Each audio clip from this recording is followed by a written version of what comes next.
Okay, hi, friends. And this is a jungle of electronics around here, and there's better people they could have given it to, but such it is as it is. And I just want to say that we do apologize.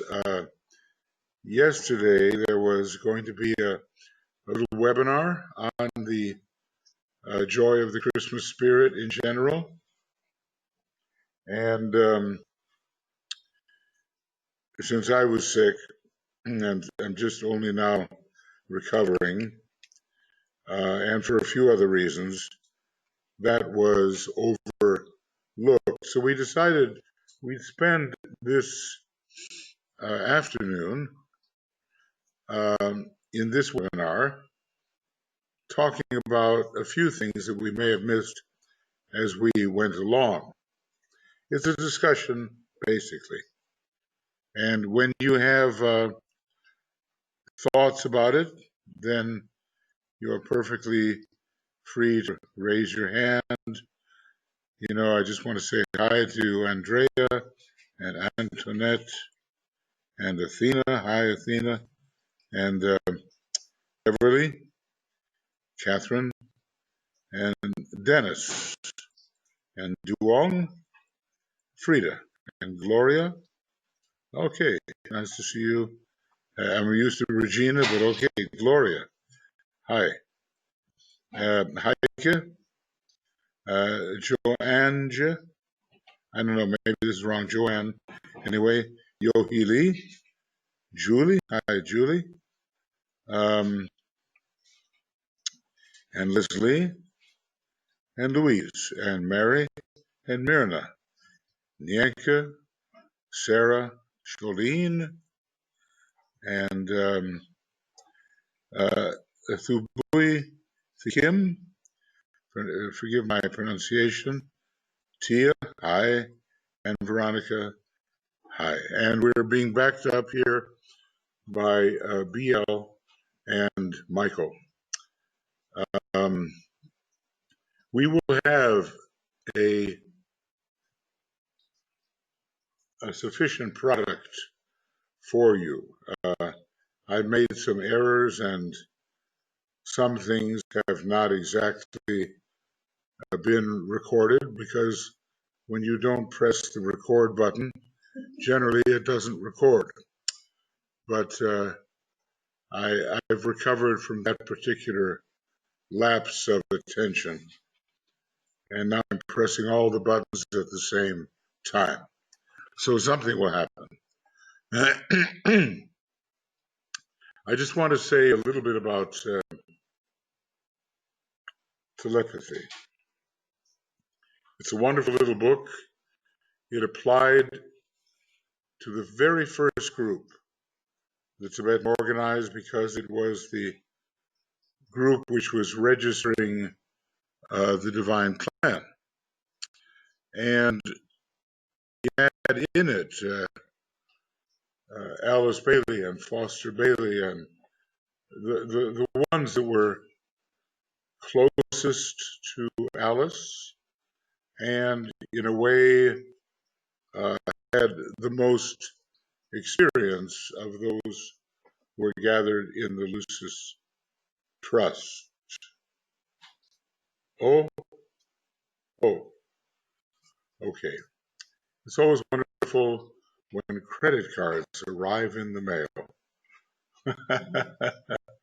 especially when you're thousands of miles away from the source. Okay, so that book is a series of instructions to this telepathic group. Now, there's just so many things to learn about the etheric body in relation to telepathy, but I'll only say this,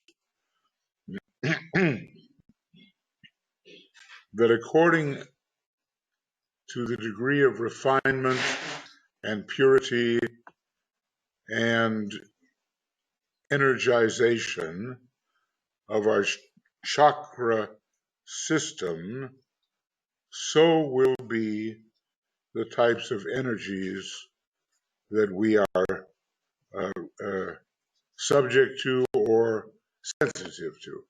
Sensitive to.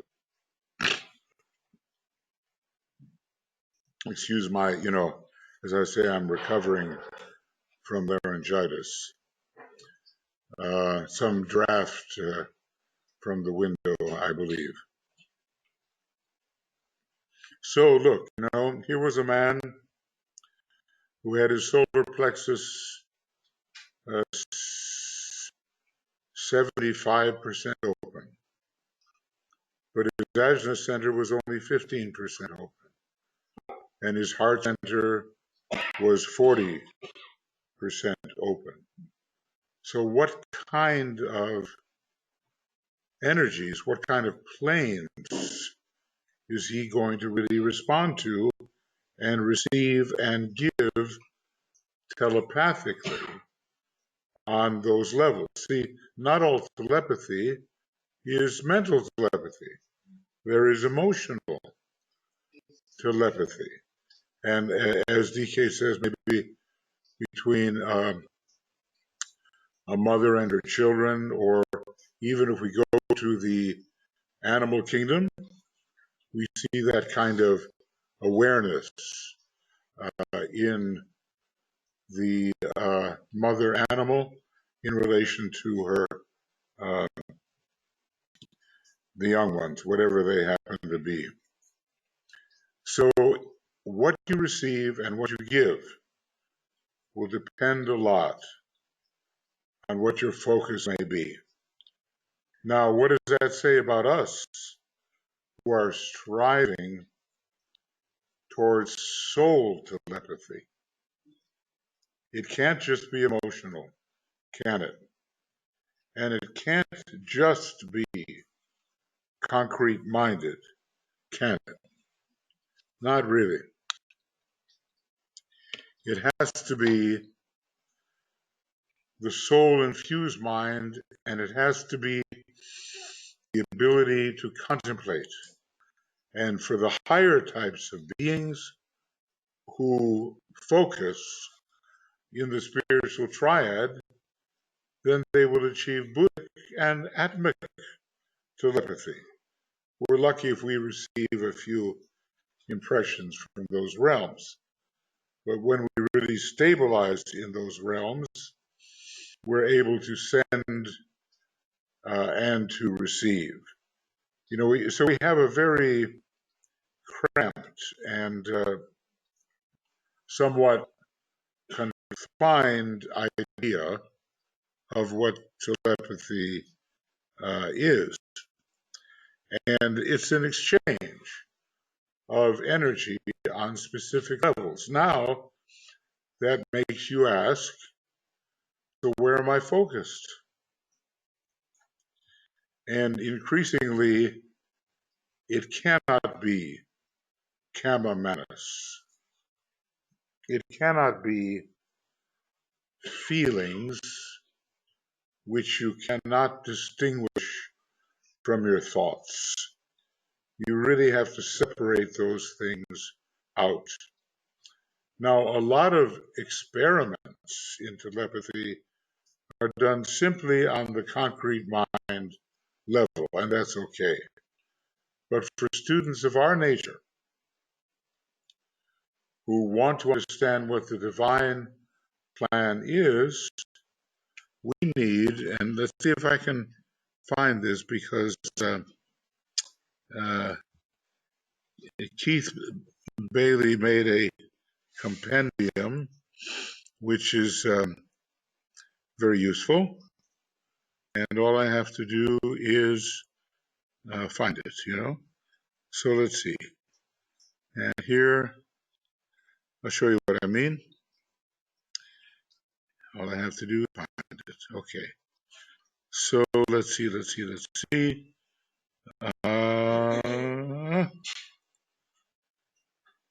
Okay. So if I want to go along here, this is the one. This is that composite chart which he prepared for the Ancient Universal Mysteries group. And here are all the different levels on which telepathy can occur. But notice that on the very highest level of the mental plane, which is in the higher mind and is on the same level as the lowest part of the spiritual triad, meaning the manasic permanent atom. You know, you have your mental unit, right? That's normally your concrete mind. It's down over here, this red circle. But then you also have your manasic permanent atom. And the kind of telepathy that we're interested in, which reveals the divine plan, begins there. And the more we build the antakarana, which would be the line of light between these two circles, the more successful we will be entering these higher worlds where the masters and high initiates can be found focused. Now, we don't do that ordinarily. Ordinarily, we just may receive every now and then some kind of impression from those higher worlds, and it's not so common. But one day, like the masters, that will be the place where we focus, and a special effort will have to be made even to get down into the lower levels. So right now, telepathy is not so much of a personal thing. If we do it right, it's to advance the plan. Telepathy, spiritual telepathy, notice he says spiritual telepathy, because it's the first level of the spiritual triad, is to advance the plan. And then come the higher powers altogether, which we can communicate to each other, you see. And we're really not there yet, but we can receive them vertically from those who are there. And sometimes you get a really wonderful idea, a big idea. It's not just a thought, not just a thought form. It comes from the level of intuition. Okay, it descends from the Buddhic plane to the abstract mental plane and into your mind, your normally useful mind. So I would say we have to read that book. It's a wonderful book. I'd like to start making a little bit of commentary on that book the way I am with making commentary on the glamour book. As for esoteric healing, I leave that to the medical people. It's too big. One can't undertake everything. Okay. So the idea is build the antakarana,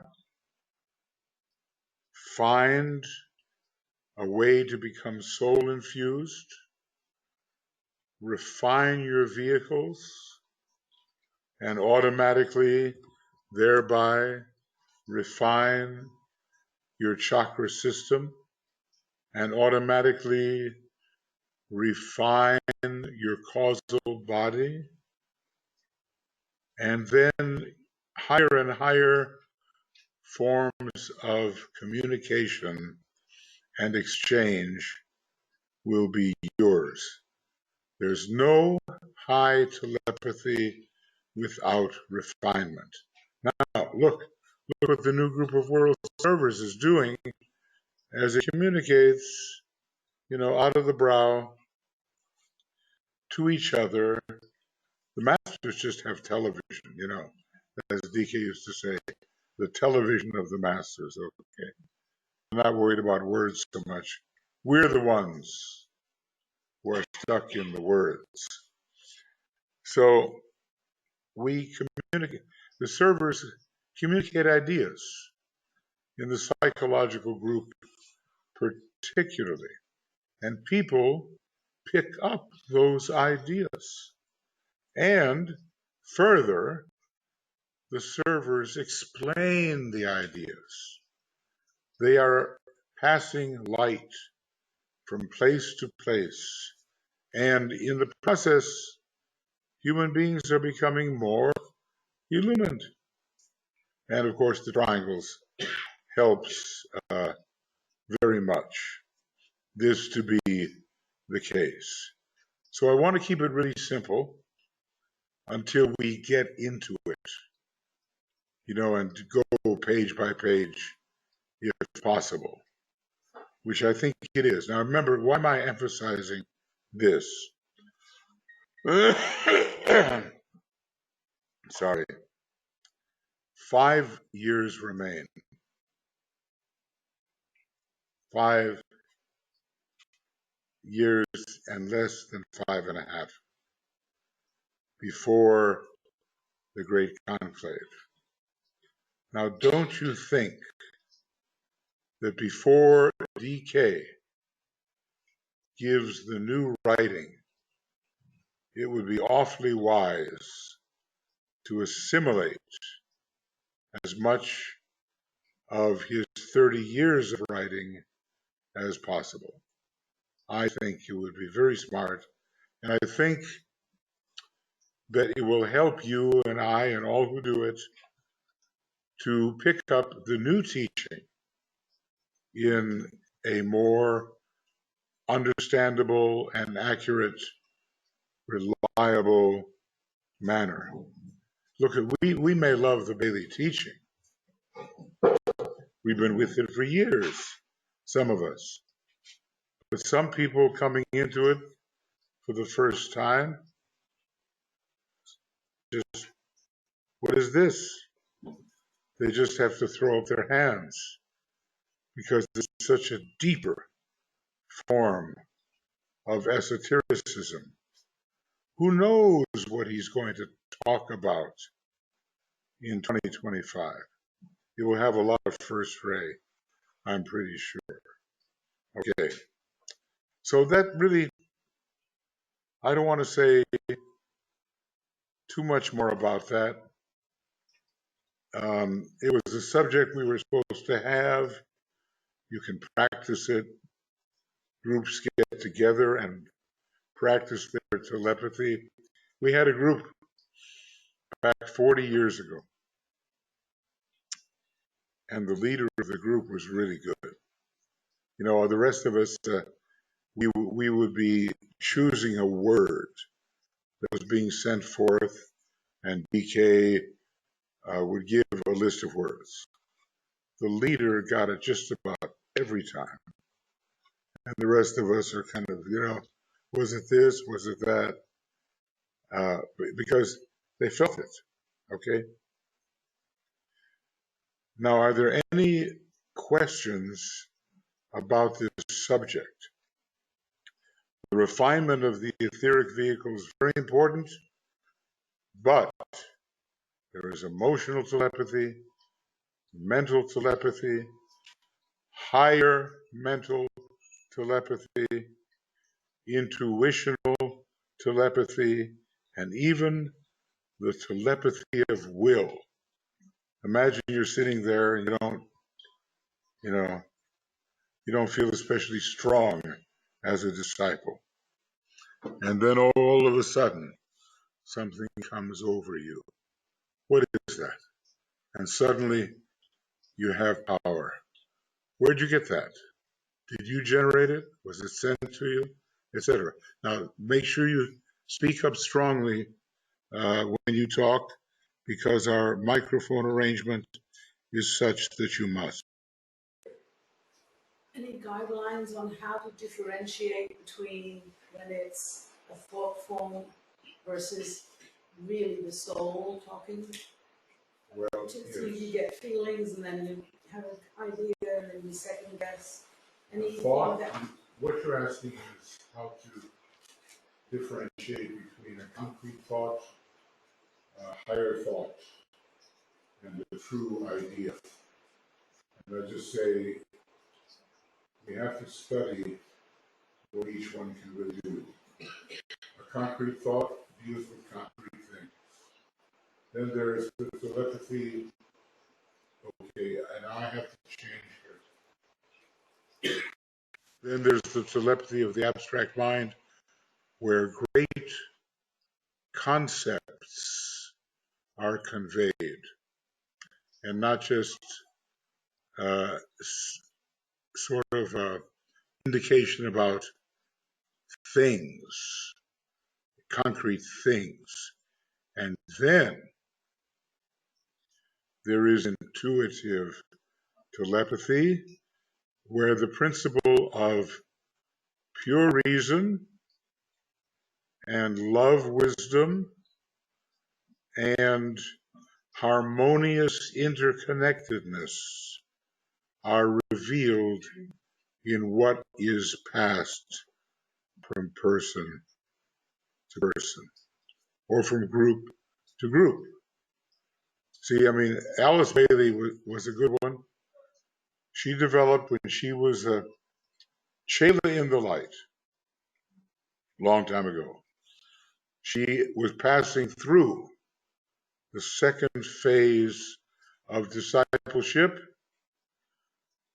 and you read it in the 6 stages of discipleship, and Master DK was her higher or guiding disciple on the inner planes, making a report to Master KH, or whatever he was at the time. They practiced, so they had an interchange in that second phase of discipleship. So you just go through your 6-stage training, and you will find that what DK says is accurate. All people are naturally telepathic. We just get in our own way, and we don't believe it. So we learn how to be sensitive by defining for ourselves what is intuition, what is higher mind, what is concrete mind. If we don't define those things, then our manner of telepathy is going to be confused. and writing poetry or writing be a way of accessing that? I think that it has a way of drawing upon the intuition. One of the most poetic signs of the zodiac is one of the most intuitive, in its Pisces. And in general, the water signs have that kind of connection. Then it all depends on what kind of poetry one is writing. Now, the artist in the future will not just say, oh, I feel this in my solar plexus, so let me throw it down on the painting. Or let me make a song that expresses it, or, you know what I mean? He says, the artist of the future, fourth ray, intuitive alignment, just like meditation. In fact, meditation, the urge to the creative life, it's called, and it requires occult meditation for the artist of the future, not just a personal reaction which you express. It's an alignment. So, pay attention. I talk to myself and you. Pay attention to your refinement. Pay attention to your alignment. And persist in your approach from the lower worlds to the higher worlds, just as we have been instructed to do. Okay? we're trying to, and I'll tell you what, I have an order for everybody in this group. Don't get sick. Think you can handle that? Otherwise, who knows what we're going to do. I remember one of the very first PhD classes back in 1994. There was a man, wonderful man. He had the power of pervasion. Every time he coughed, it covered every angle of the room. So you could not help but be included in this general miasma. The whole class got wiped out. You'd see them crawling in toward the end, you know. And then we went and had a opening of the International Academy of Esoteric Astrology in a place called Ghost Ranch in New Mexico. And then all of us got sick. So try to neutralize the potency of your germs. And of course, I'm the worst, so I just. Okay. Okay, are there any questions? Any thoughts? And this includes, of course, the attendees who are out there. And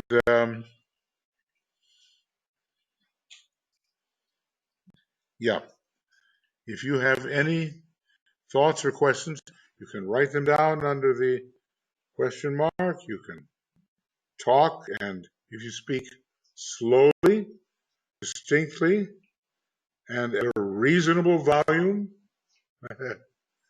we might hear you. So, anybody? Tuya, did you want to add anything to? Tuya's been getting by on about an hour and a half sleep every night. So there's not much left, but we trust that it will last a little while. Okay. That's the great thing about getting together. The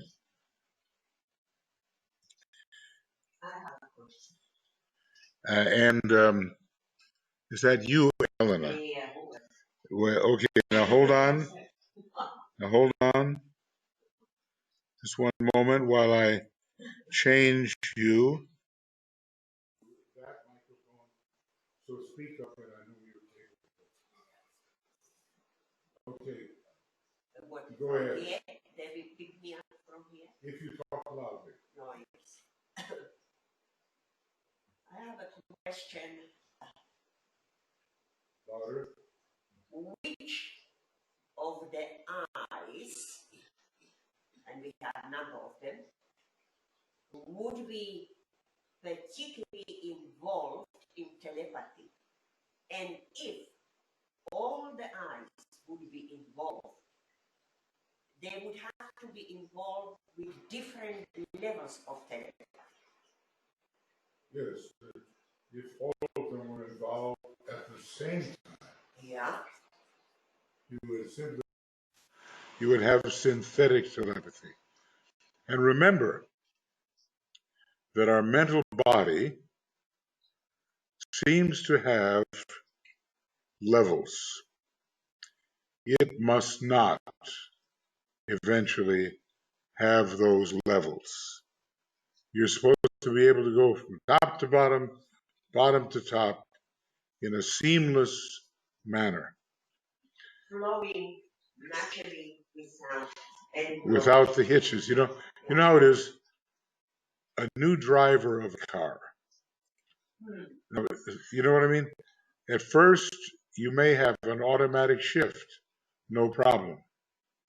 But you get into a car that has a manual shift, and the person is new to shifting gears. And then you get, every time you shift, you get a lurch, something is not smooth, right? It's the same thing when you sing. If you're not a professional singer, you probably don't realize that the voice has several registers. And one of the arts of correct vocalism is to smooth the transition between the registers. Chest voice, middle voice, high voice, that kind of thing. Otherwise, you know what I mean? You get that bump because it's not smooth. But smoothness is possible if you practice it. So, the left eye you generally consider to be a mental reception, the right eye more intuitive, the middle eye more synthetic, and then there's the eye of the soul somewhere up here, with the head center in an undisclosed place, and still more is revealed. Some eyes will even reveal the monad. They will go high. So, but he, about all the head center stuff, he said, look, it's extremely esoteric. I don't get into it. And he was being asked by Roberto Assagioli, who was, a real earnest student of occultism and an initiate of some kind. So we're going to have to wait a little bit before the definition there. But all I can try to say to every student of occultism, make two into one. Simple as that. Make two into one. That is successful contemplation. Make two into one. And we have a group where we're trying to do that. And it's not just saying, two are one. It's not just talking. It's what Christ could do. No ring pass not could be a barrier to him. He always got through. So he could identify as the one behind the wall. At first you have the perceiver and the wall and the one who's there. And the Christ, Neptune, he flows through. Make two into one. However you figure you can do it. Everybody has their own way. Yeah, everybody. Michael, Okay, let's see. I don't know. Especially your questions and maybe Athena's too, I don't know. I can't answer all these things. I'll do the best I can. Athena has written, telepathy will be the glory of the Aeon of Aquarius, and also human race is telepathic, and humanity is the basic tone of the Lord of the world. Of the Lord of, yeah. Well, humanity is okay. Yes, in the age of universality, which is what the age of Aquarius is. And by the way, Michael, I so appreciate the clarity of your speech. You're coming through in a way that even I can hear. So everybody must adopt that attitude. So I would agree with Athena.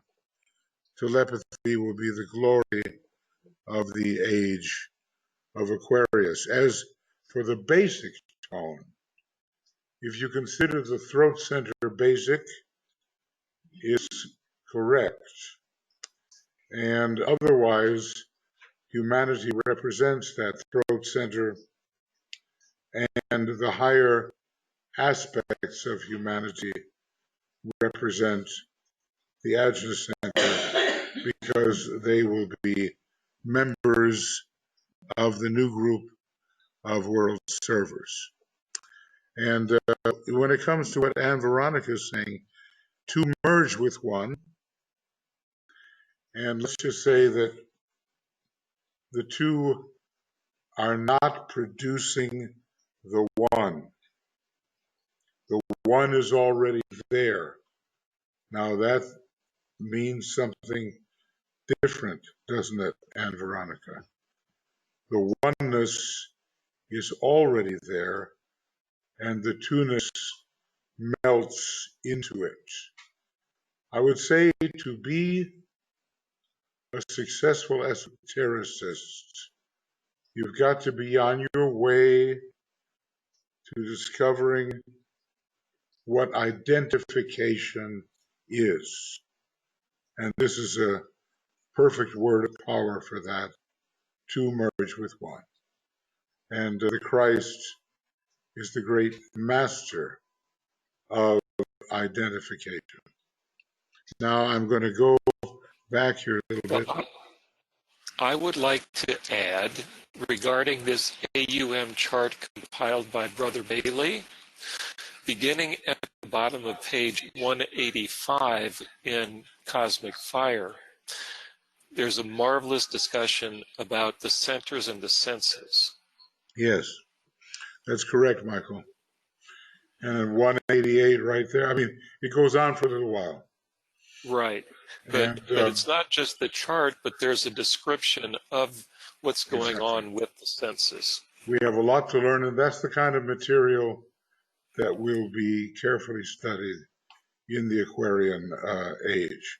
We study it a little bit, and we know a little. But one thing that each one of us could do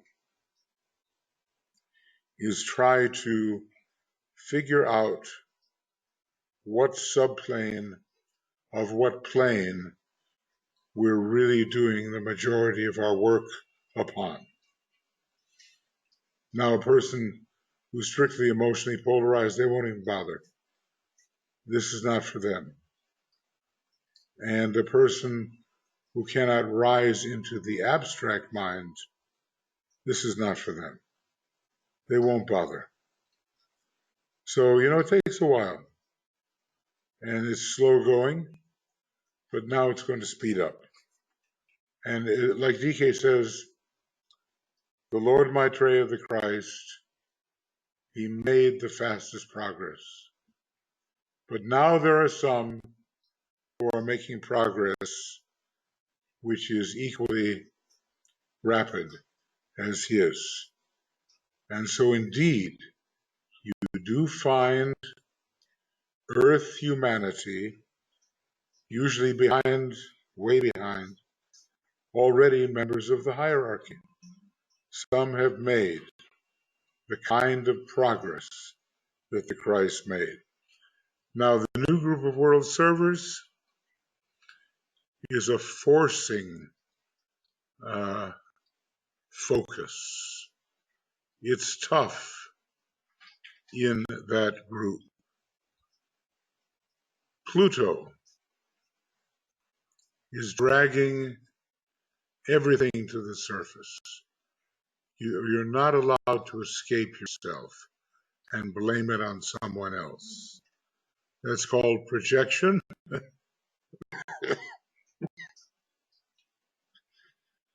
And lately, in the newspapers, they're not using that word projection. Nancy Pelosi uses that word, but they're calling it a self-own, O-W-N, a self-own, meaning you're saying it about someone else, but you're revealing yourself as you say it. So, okay.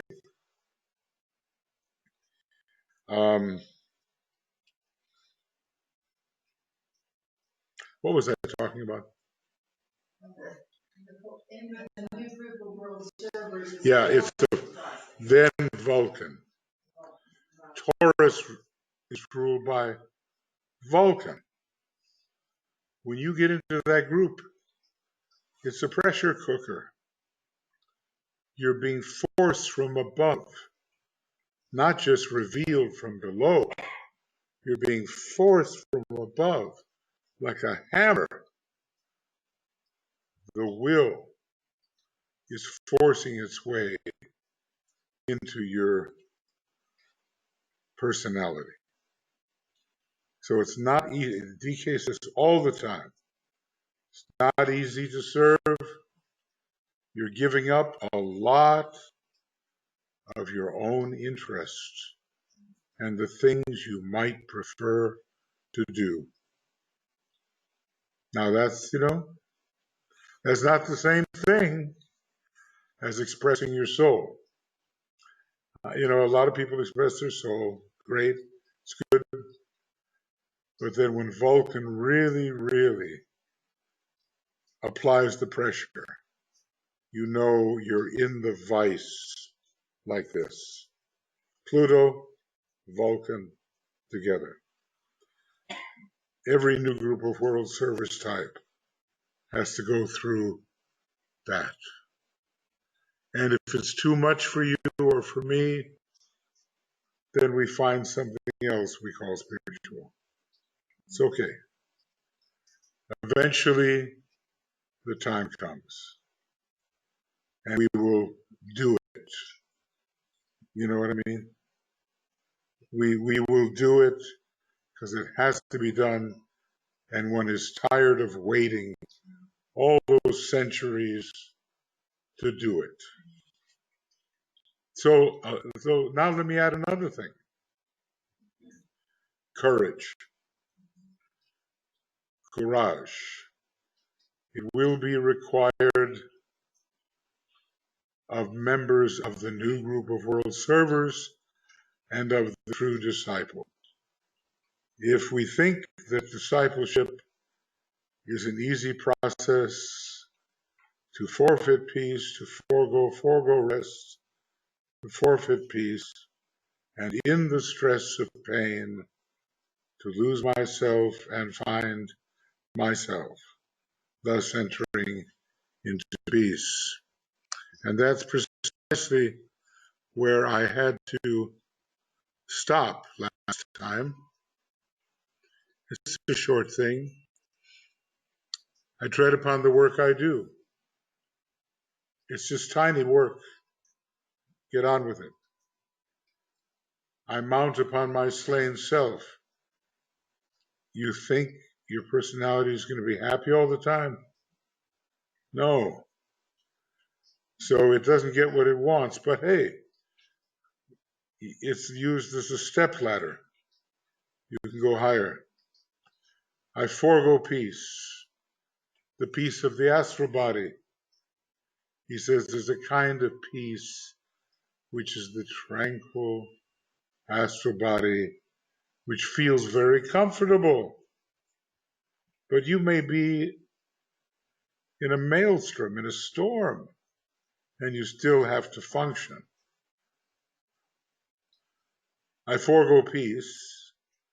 I forfeit rest. Well, when you come to one of these intensives, I guess we all forfeit rest, and Tuya seems to be the number one forfeiter at this point. If she would awaken, but no. And it's been like sometimes she'll go like 2 hours a night for 3 weeks. I don't know. And in the stress of pain, because the personality doesn't like it, the personality loves trines and the soul loves squares. That's the old saying.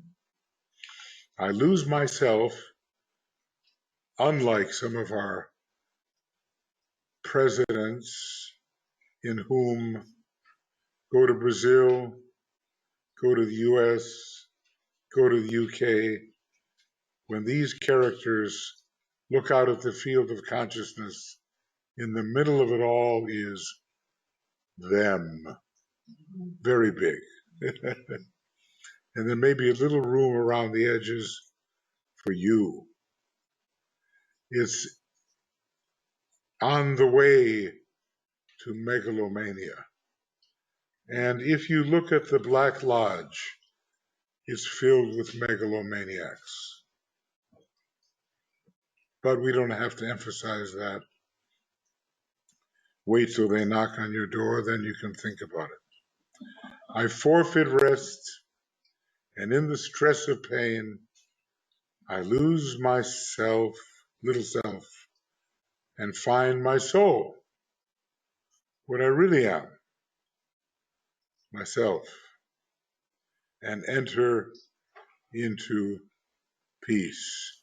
Then the arcane school would add, to all this I most solemnly pledge myself, invoking my higher self.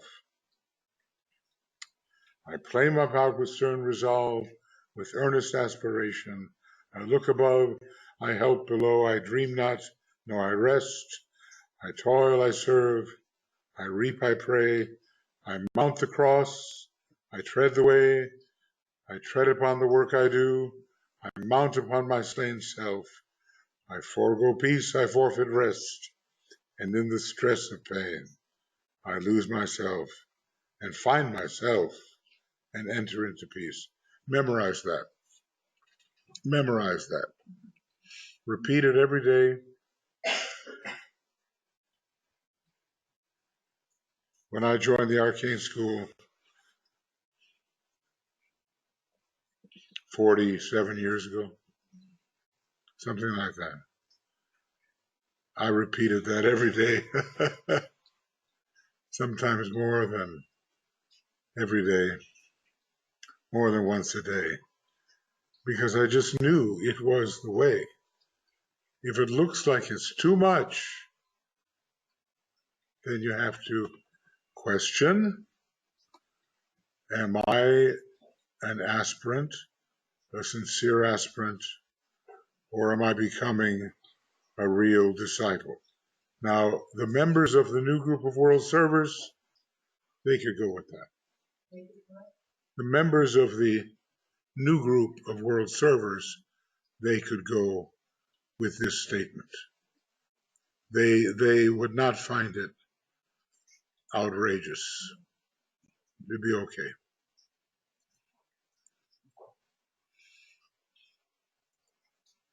Are there any questions here in the room? Or now I'll also look in the great outer court.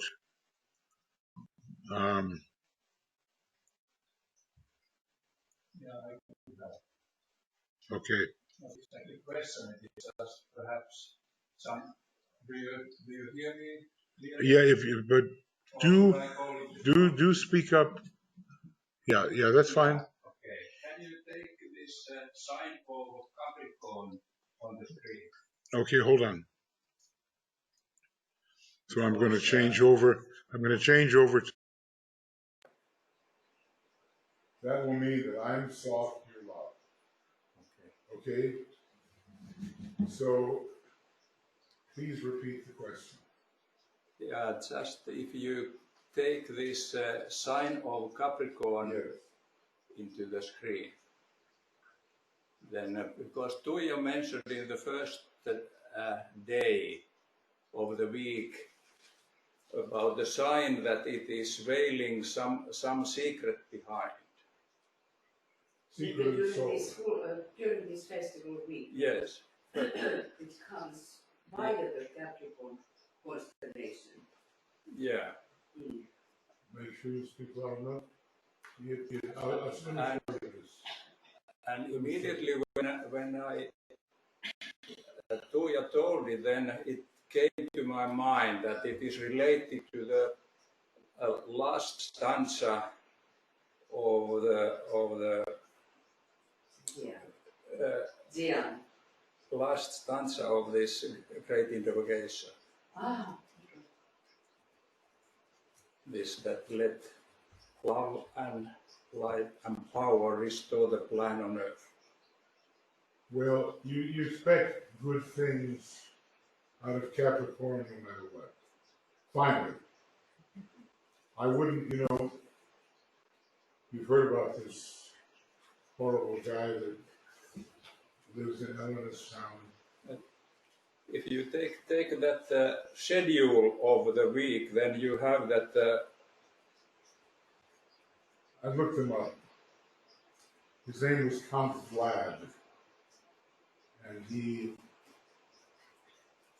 I guess you might think of him as the father of acupuncture.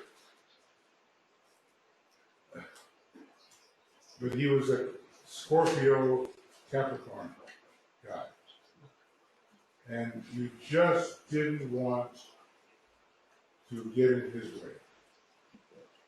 Because he was probably one of the cruelest people that ever walked the earth.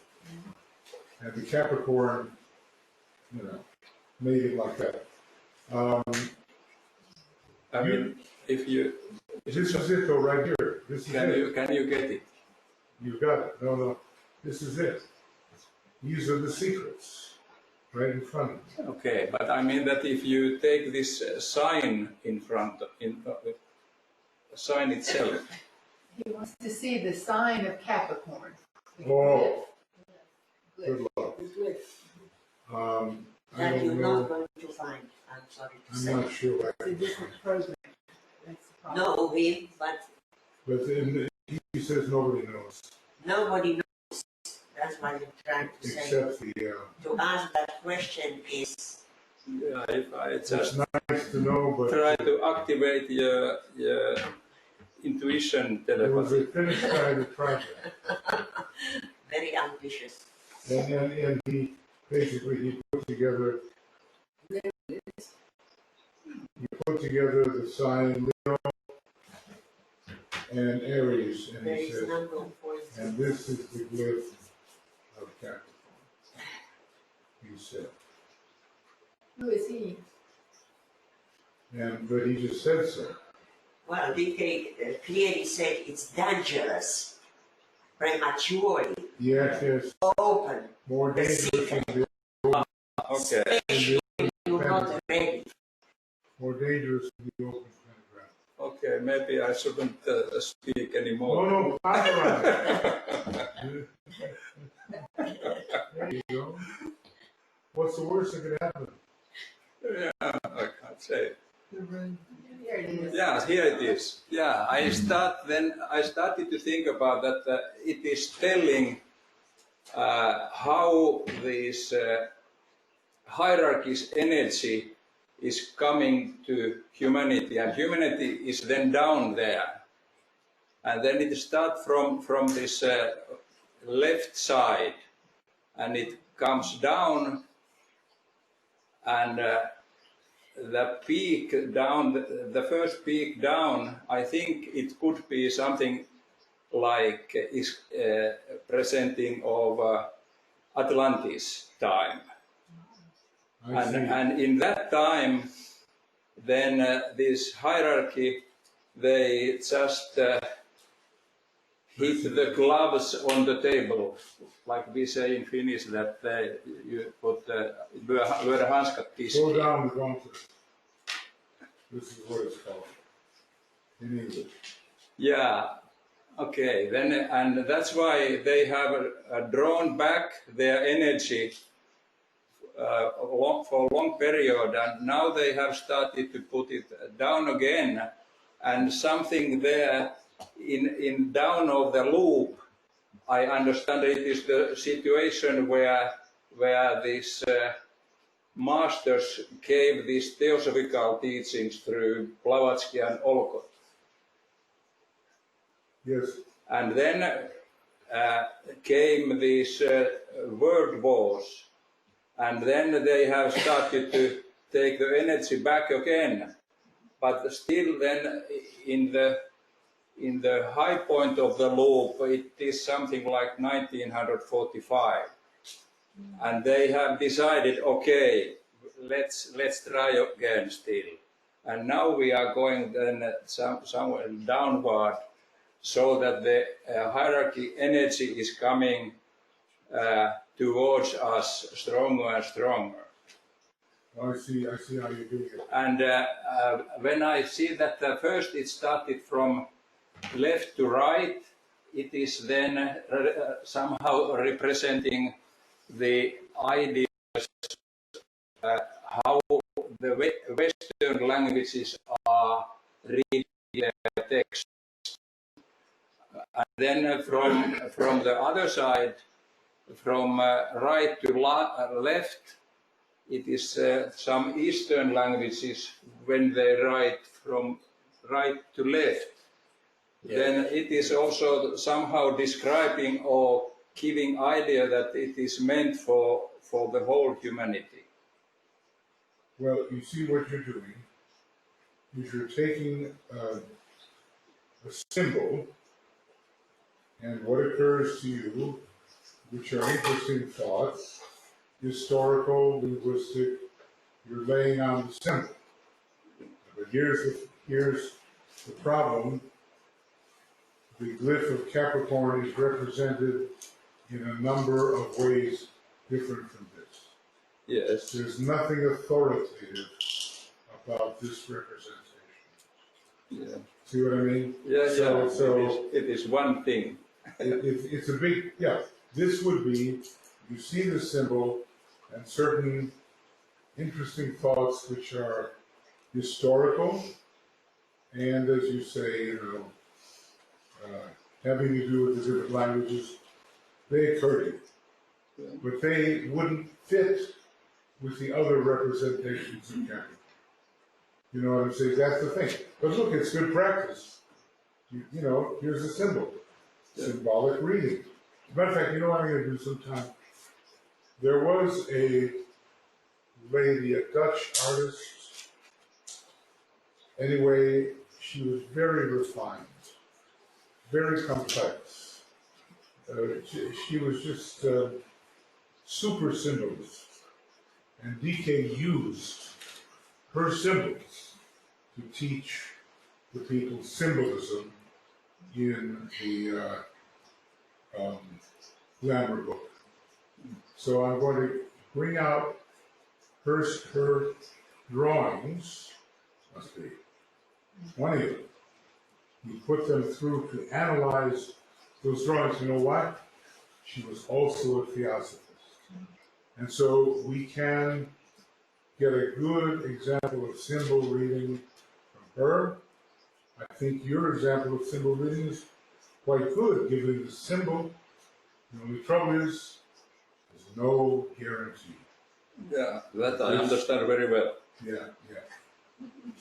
The Finnish man who put together basically what he did. Let's see if I can do this correctly. Sorry. When we are going now, or when the energies are coming down towards humanity, that's why this last stanza we should repeat, that we could really get these energies down. Yes, this one that has to do with humanity in particular. But this Finnish man, he takes the signaries like this. Okay. Then he takes Leo and puts the circle of Leo inside on the border of the crevice that is made in Aries. Then he straightens the lion out. He takes the lion's tail and straightens the tail. So now you have a diamond. You have the straight line, two of Aries, and one below. And he goes on to explain, as you have explained, his own interpretation of that. But what Ella said is important to realize. We are not given the glyph. Why? Now, I tell you what, I'm going to have to go back here. Better. We're not given the glyph because it's more dangerous and more powerful than the broken pentagram. Why do they have unbroken pentagrams in magic? To bring in the negative energy. To keep them out. Oh, to keep them out. Yes. The unbroken pentagram keeps the negative energy. The broken pentagram is like a way in for the negative forces. So remember, Capricorn rules hell as well as heaven. So when you're dealing with these really rough Capricorn people like Stalin, he had a lot of it, and Count Vlad, he had more, and some of the huge conquerors in the history of humanity, they have Capricorn, you know. And they use it in a very cruel way oftentimes. So we have to be careful with that sign. That's all. Now, one day we'll know what this is. The rest is, it's good exercise interpretation. It's fine. It's just fine to interpret. Now let me go over here to, you want to say, and loud? Sorry. I would have, I need to, not that I'm going to carry on with it, that there is a cosmology. Cosmology also involved in this process, to my understanding. That's why we even, that there is high constellation of energy which is entering the Capricorn energy. There is one of the clues, to the story also. When he says 1975, augmentation coming from the higher constellation. I feel that there is some part of not, we need to first discover and be sure that what is that, but it's not the only thing. No. We have to practice Yeah. symbolical reading, and if you were a member of the second C group, the observers of reality, your very first training was symbol reading. Because the whole world's a symbol. And if you want to get to the reality behind it, then we have to know how to do that. Now, look, we have to take a break because there's another webinar coming up, and we have to change our link. If you want to come back, folks, we're continuing kind of a gathering of thought. We're taking a look ahead of time, a little bit about the new group of world servers in relation to the United Nations. Just a little bit. And then we'll continue with that. I have a feeling, just a feeling at this point, that Christ's headquarters, when he returns, is meant to be the United Nations.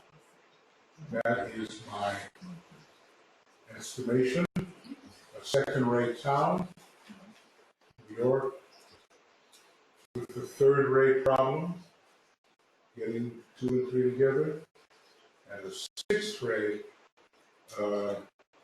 planetary center. What were the rays of the Christ? DK gives them to us. You know them? I'll give you. Can you say that again, please? What are the rays of the Christ? No, the second ray you go and the third ray is what? Third ray personality of you. And the sixth ray is the sixth ray planetary center. Okay? The Christ rays are, according to the Tibetan, the second ray soul,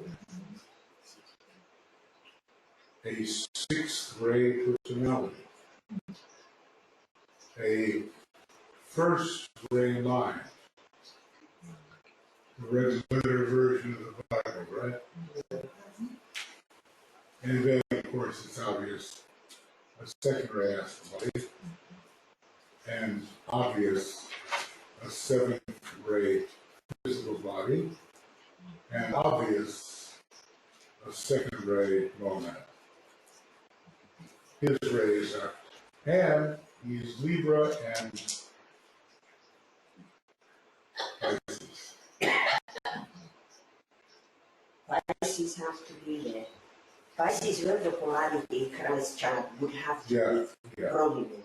Well, you know, Pisces, that decade belongs to him. Just like Scorpio belongs to Hercules, and Taurus belongs to the Buddha. See, the thing that Matthew DK tries to have us do is not draw our conclusions too fast. You know, because we can say, oh, that's it. But then he comes in, new information, you know? And maybe we have to understand that the Christ is the Prince of Peace. He has the perfectly balanced endocrine system. He's the only one who does. So right there, we have the very archetype of Libra. Under the teaching of the Spirit of Peace, who is a great secondary being who surrounds him.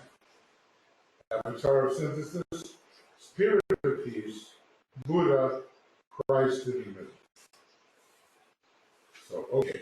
Now you will take 15 minutes, and I'll try to get things ready for our next webinar, which will be a continuation of discussion of this or that.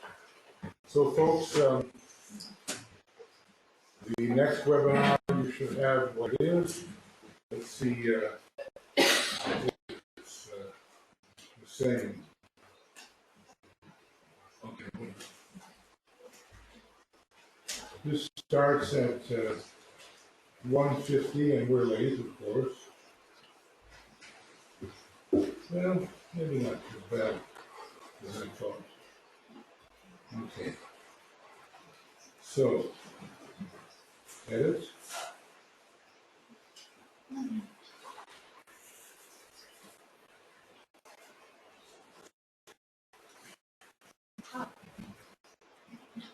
Okay, so we end with a 6. We end with a 6. And let's see. We end with a 6 up here.